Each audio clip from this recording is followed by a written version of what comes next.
Share Shot Reality every single weekend on the Wrestling Inc. YouTube page. Also, if you don't want to have to see our faces, you can just hear the audio version if you subscribe to Wrestling Inc. on iTunes and all across the audio platforms. Playlist here for you to enjoy all the content. Juice Springsteen, Josh Eisenberg's down in Fort Lauderdale, Florida, and also special guest this week here in Pittsburgh, the Pittsburgh City paper editor and hockey extraordinaire pundit, Mr. Rob Rossi. Two people who I've edited their work. Boy, what an honor. My glutton. What an honor. Who did you edit more heavily? Well, obviously me. I couldn't even say the damn word. Edit. You were just once. He was many times. You. All right. Well. Rob, Juice, let's talk about Bray Wyatt. If you've been following along on social media and following along on the internet, Bray Wyatt and Matt Hardy, they have kind of, no even real storyline other than just, Matt's taking a little bit of time away right now, healing up. He's doing some work backstage. I don't think we've seen the last of him, but right now he's not a factor in the storyline. So it makes Bray Wyatt now need something new. He's been off TV since their last match a couple weeks ago. There's a report out there, I believe, from Dave Meltzer that makes a lot of sense. I think you can kind of guess at this report and come up with it, which is that Bray Wyatt's going to have some kind of a tweak to his character now that he's back to being a single. He's going to be a single star with no tag partner or Wyatt family. What do we need to see out of Bray Wyatt? If I say you can pick something to tweak his character, what do you want to tweak? Win a match. A winning percentage. Ever since he came in and then kind of branched off as the guy, the Wyatt family, whatever, and started having those singles matches, as Mania match with Taker, he has not. We've all just been talking about, can he win the big one? And by the big one, I mean a big one. Like any match where he, has lost a few, he needs something just to get back. 50-50 booking it would be great for him, but he, more like 20-80. He just has not gotten on that right track. He had that match with Orton in some house out in, I don't know where that was. Missouri. Yeah, there's just. And it's amazing. He's actually been world champion. Yeah, briefly. He won the Elimination Chamber. Amazing. Yeah, and it was, that was pretty cool. And I thought even Luke Harper was going to get a shot at it, which was really funny that Bray Wyatt gets his chance, and Luke Harper's going to also have an equal chance after all this time. I don't know if anything else could tweak for his actual character. I don't know. I would change the music. Okay. Sometimes it's the subtlest things. That music. But everybody loves that music. Do you still have the Firefly thing? Well, they could still play off of that. I think WWE really likes it whenever they they name their fan base the universe. Yep. They've always liked it when they can make the audience part of the gimmick. Creatures of the night, the click, whatever. So I think the Fireflies thing and everybody interacting, putting their cell phone light up is fine. But I think you're right. Everybody loved that music and that opening bass riff. And what is that music synonymous with? That music is synonymous with the Wyatt family. Yep. And when they came up. And everybody loves when the Wyatt family came up and how different they were and how cool they were. And that was before the 50-50 booking, or less than 50-50 booking, came into play.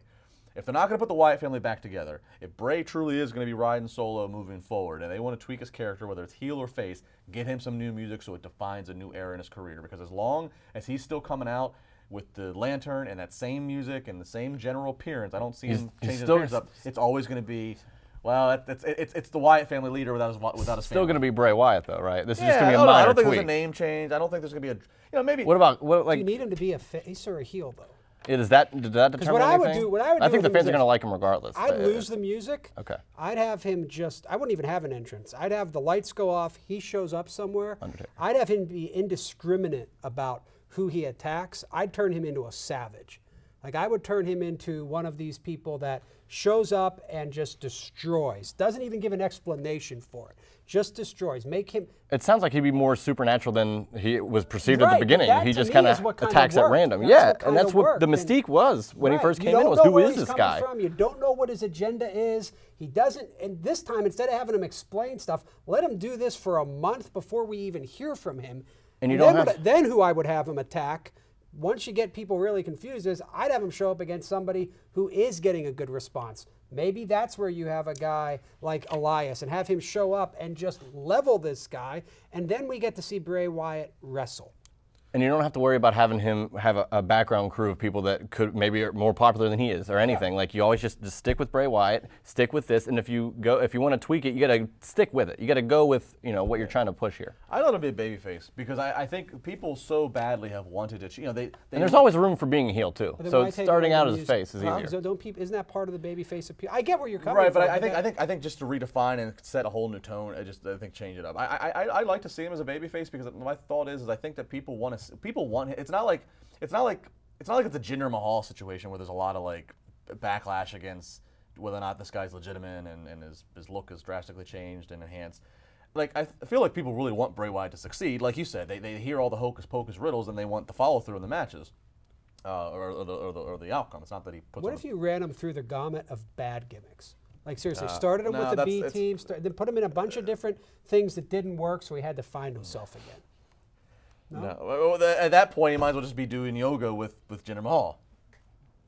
I mean, no, I think fans want to cheer him, so I would let him be a babyface. But I don't know. I can't figure out if it's better to have him be more supernatural. And I also try to think about the rest of the roster. I mean, you have an Aleister Black who's eventually going to be there once he's healed up, and you have an Elias who just pops up. Maybe you have him show up at NXT for something real quick. Quite honestly, that might not be that might be the best. Could you imagine that? Because that crowd's going to eat it up regardless. And that would actually re-energize his career because he'll get nothing but love there. It's funny you guys bring that up because every time I watch NXT and I see Ciampa doing what he does, I think that's what Bray Wyatt should have been.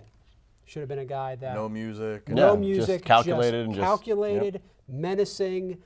You kind of respect the evil. That's what I thought he should have. That's where they should have pushed him. My only critique to that would be is that Ciampa doesn't. I mean, Ciampa talks, but he doesn't. You know, he's more of a facial expression and action kind of guy. And Bray is a good talker. Yeah. So I wouldn't take that. I wouldn't take that gun out of his holster. Would you put him with Paul?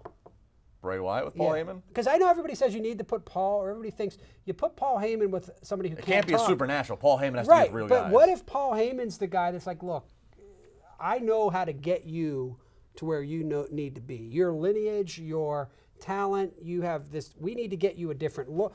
Would you put them two together? Because I've always thought if you have a bad talker and a great talker, that definitely helps the bad talker. But if you have two great talkers, that can spark an energy that not a lot of they people could play see. off of each other too. But I think Paul Heyman's going to maybe go with Kevin Owens. But that's just me. I think so. Yeah. Well, I'll say this: if it was whoever Paul Heyman goes with, it has to be a real guy. You can't. There's no room. Paul's too real to put a supernatural aspect. So Bray Wyatt would have to take a real step towards just being the man Bray Wyatt and not some figure who blows a lantern out and then all of a sudden appears in the ring. What if that is the man Bray Wyatt? Or unless Paul Heyman becomes like a god and Bray's praying to Paul Heyman. I mean, I'd buy it. The Braun turn. Yeah. Well, we'll wait to see what happens Monday for the Braun turn. You can follow all of us on social media, as I'm sure we'll be live tweeting. Live tweeting. I was going to use a more aggressive word. We'll just go live tweeting. What? It's been a while. More aggressive word than live tweeting? I was going to more aggressive so description intense. of what I was Extreme live tweeting. I'm going to smack you every time you tweet. Keep going. Cut a more promo. We got more savage. I don't know what's more aggressive than live tweeting. Well, I was going to use a word, but then I was like, no. You wouldn't live tweet me, would you? How would I live tweet you? You know what would happen if I would live tweet you? You get more followers. Wow. There you go. Chair Shot Rally on Wrestling Inc. Make sure you subscribe, like, leave a comment, do what you got to do. We'll be back next weekend here on WrestlingInc.com.